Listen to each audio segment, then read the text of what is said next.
24. Donor darah. Setelah memberitahukan semua kebenaran tentang apa yang Rizal dan Cinta lakukan, hari itu juga aku mendengar kabar kecelakaan Mas Bayu dan Cinta. Mobil yang mereka kendarai jatuh ke jurang. Aku sangat terkejut mendengar berita itu. Rizal juga ternyata sudah mengetahui hal itu. Dia tampak panik dan kebingungan, bahkan menangis menuju parkiran di rumahku. "Kamu mau kemana, Zal?" Pekikku dari depan teras rumah. Namun, dia tidak menghiraukan teriakanku. Dia segera berlalu. Tanpa pikir panjang, aku juga mengambil kunci mobil, lalu menuju garasi. Aku dengan kecepatan penuh berusaha mengikuti mobil Rizal.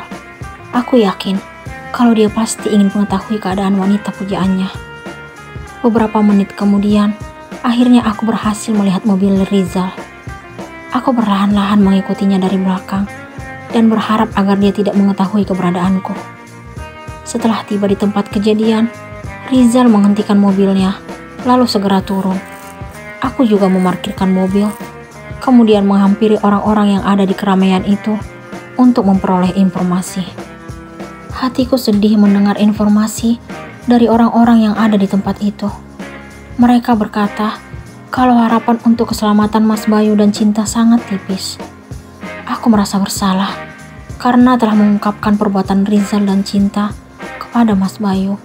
Seandainya aku sanggup dan mampu menahan diri, mungkin kecelakaan itu tidak akan terjadi. Akan tetapi, hati ini sangat sakit dengan apa yang mereka lakukan di belakang Mas Bayu. Aku juga tidak rela melihat Cinta yang sangat tega mengkhianati suaminya. Aku tidak boleh menyesali apa yang telah terjadi.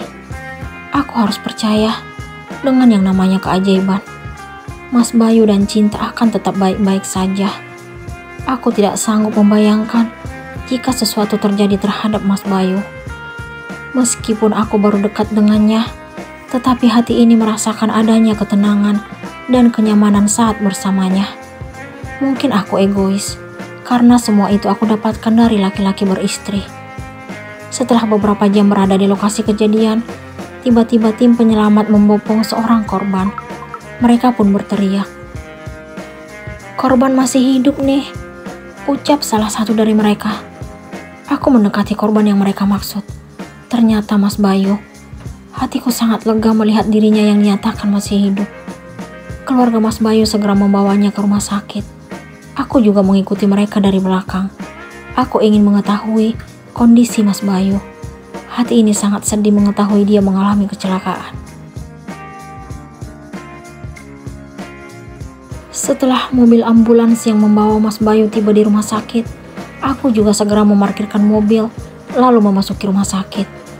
Aku melihat perawat-perawat membawa Mas Bayu memasuki ruangan operasi. Hatiku makin tidak menentu menyaksikan semua itu. Aku sangat khawatir dengan kondisinya yang tidak berdaya.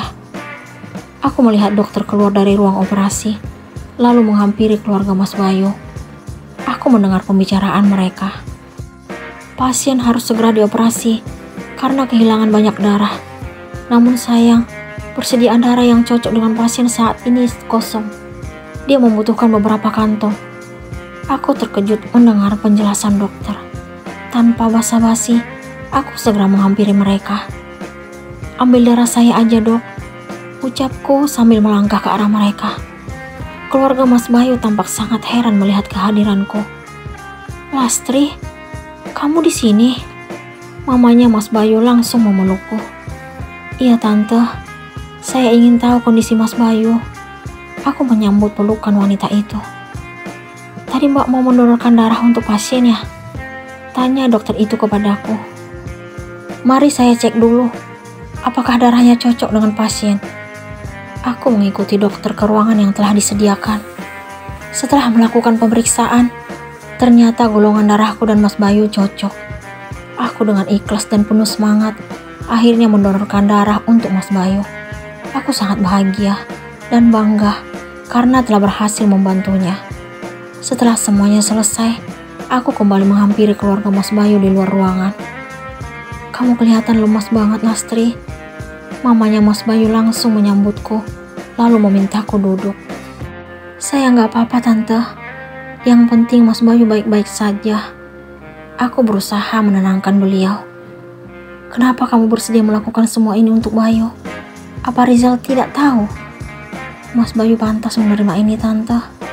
Soal Rizal, tante nggak perlu khawatir, karena dia tidak akan pernah peduli dengan apa yang saya lakukan.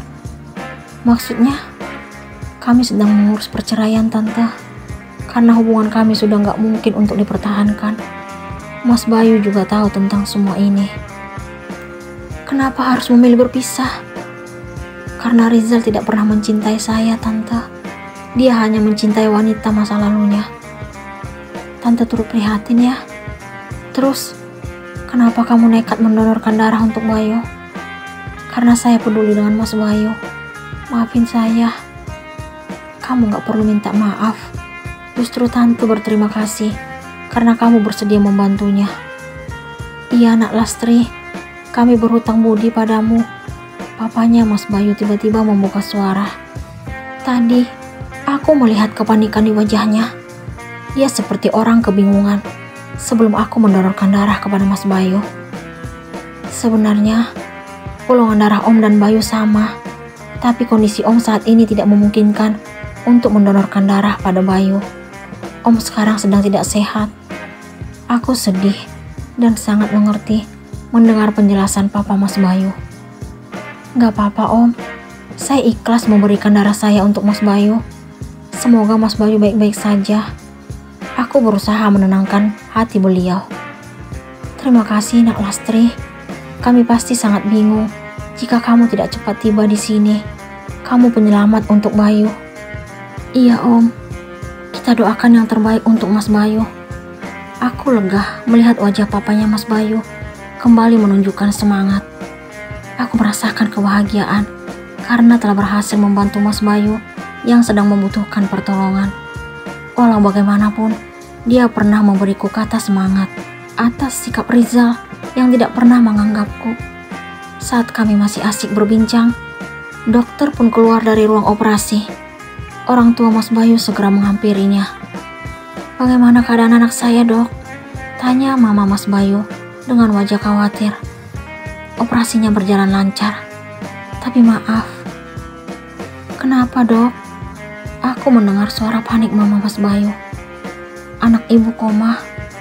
Saya belum dapat memastikan kapan dia sadar dari komanya.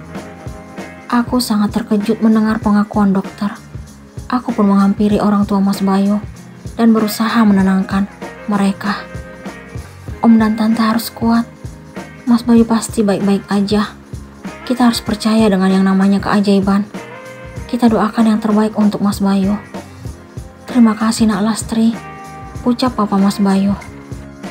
Akhirnya, Mas Bayu dipindahkan ke ruang rawat inap, lengkap dengan peralatan yang dia butuhkan. Dokter juga mengizinkan kami memasuki ruangannya.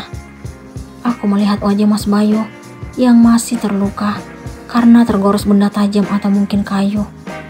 Matanya tertutup dan tidak menunjukkan reaksi apa-apa. Orang tuanya terlihat sangat sedih melihat keadaan anak mereka.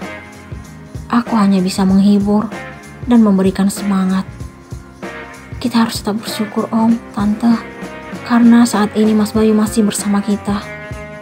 Iya Mah, benar kata Lastri. Bayu akhirnya bisa selamat dari kecelakaan maut itu. Ini keajaiban untuk Bayu dan kita. Akhirnya kita masih bisa bertemu dengannya. Papanya Mas Bayu menenangkan istrinya. Iya Tante. Jadi, Tante gak boleh sedih. Harus tetap semangat untuk Mas Bayu. Aku juga tetap menyemangati Mama Mas Bayu. Kami hanya bisa berharap dan menunggu datangnya keajaiban untuk Mas Bayu. Semoga dia kembali sadar dan dapat berkumpul dengan keluarganya. Aku tidak tega melihat mamanya yang tidak berhenti mengeluarkan air mata karena melihat anaknya yang belum sadar. Aku sangat yakin kalau Mas Bayu mampu melewati semua ini. Dia laki-laki kuat dan hebat. Dia harus bangkit kembali untuk meminta pertanggungjawaban atas apa yang telah Rizal dan Cinta lakukan di belakangnya. Dia tidak pantas disakiti. Dia terlalu baik dan setia kepada istrinya. Seandainya aku menemukan pendamping hidup seperti Mas Bayu, aku akan mencintainya dengan segenap jiwa. Dia sosok yang pantas dijadikan panutan sebagai suami baik dan setia. Cinta sangat tega mengkhianati Mas Bayu. Dia tidak bersyukur telah dikirimkan suami yang penuh dengan cinta dan kasih sayang.